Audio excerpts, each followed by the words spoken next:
Well, okay, we'll talk Caleb Downs. You're going to hear from Caleb Downs later in the show. But Caleb Downs is the other Ohio State player on your list. He's number 3.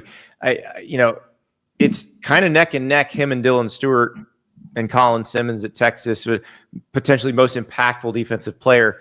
But Caleb Downs is the most veteran of these guys, and you'll see when we talk to him. I mean, this guy sounds like he's been in the NFL for 13 years already. Yeah, and I think the experience of transferring from Alabama, being able to play for Nick Saban, has probably matured him beyond his years.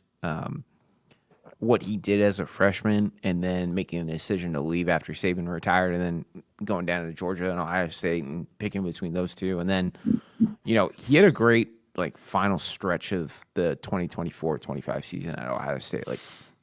By no means was he bad at the start of the season, but you could tell he was kind of trying to figure it out, and then he finished really strong. So it's going to be interesting to watch what he can do in his second year now at Ohio State.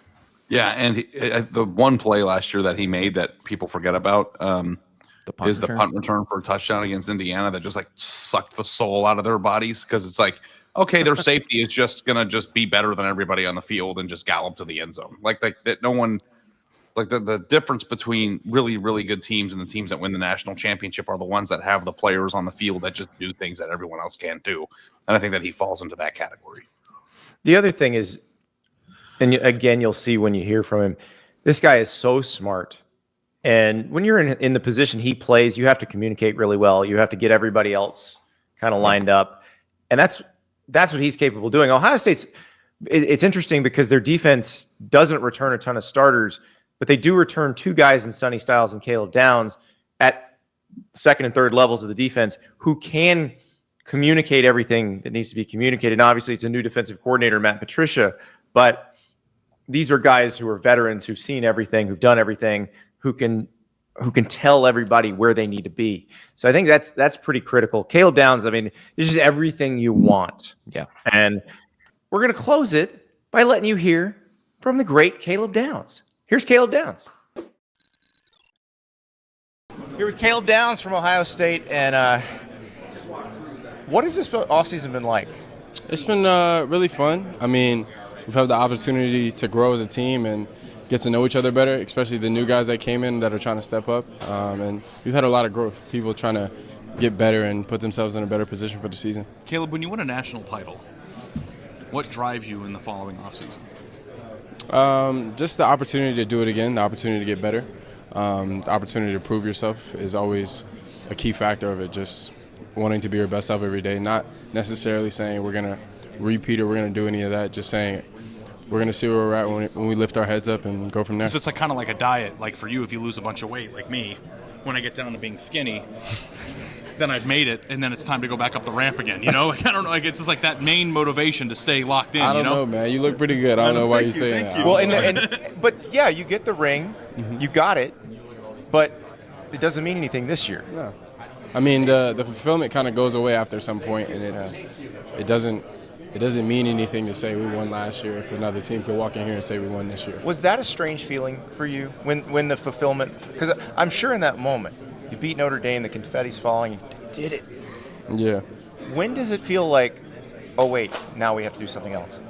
I would say from the first workout when we got back, it was like, well, there's still another season to be played. Yeah. Time doesn't just stop right now, and it's not like people are going to be celebrating the win that we had last year this year. So. And Coach Mick's been through a few of those. Yeah, he's. I think he's won the most on our staff, so he definitely teaches us a lot. Okay, what is that first couple workouts like? What does he do to erase everything and start you over? Oh, he's talking trash. A lot of what he does is talk trash and try to get in people's heads, and so he does that at an elite level and makes people push themselves.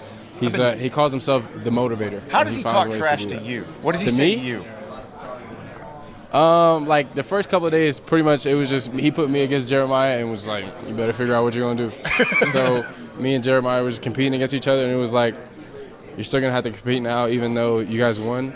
There's a new season coming up, and you got to do that at a high level." I've been dying to ask you this for 6 months. Are you ready? Take me through the toss play from 3rd and goal in the Texas game. I asked him this after the game, so I was waiting for you to ask. Were you like, oh my God, they're doing this?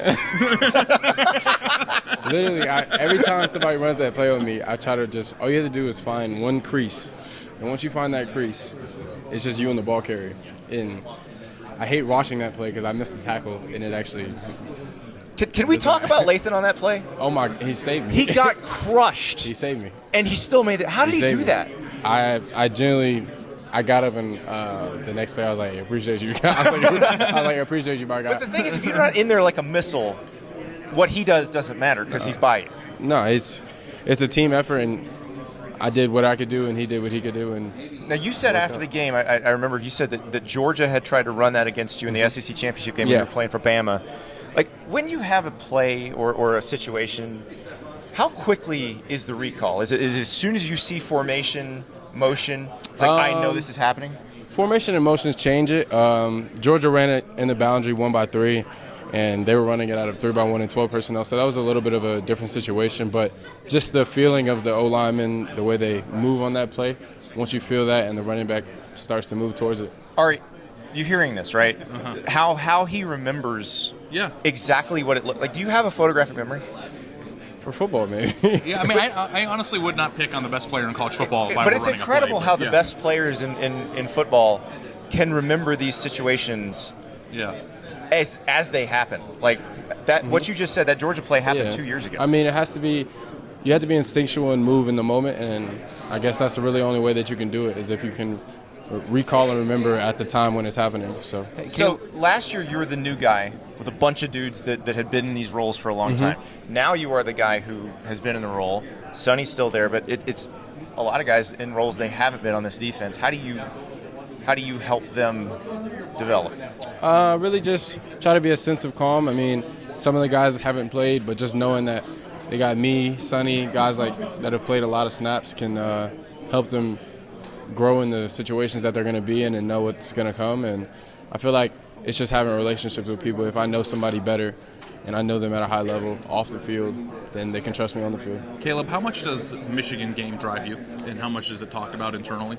I mean, for me, at the end of the day, every game's the same. I can't say, I'm going to put more effort in for one game. If I said that to somebody, I would sound weird. If I told you, hey, I'm going to play with more effort against team up north than Purdue, that would just be, you would say, why would you do that?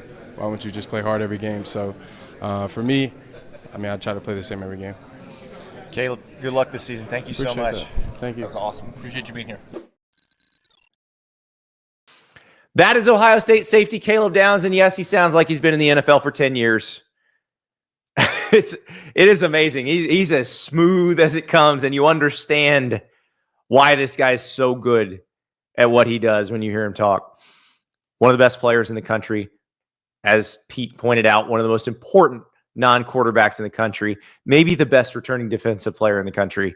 We'll have to see. He's got a lot of work to do with the rest of Ohio State's defense, where he's got to help some guys that have not been in this position before. He and Sonny Styles are going to have to do a lot of work to make sure that those guys know what they're doing when they get in there against Texas in week 1.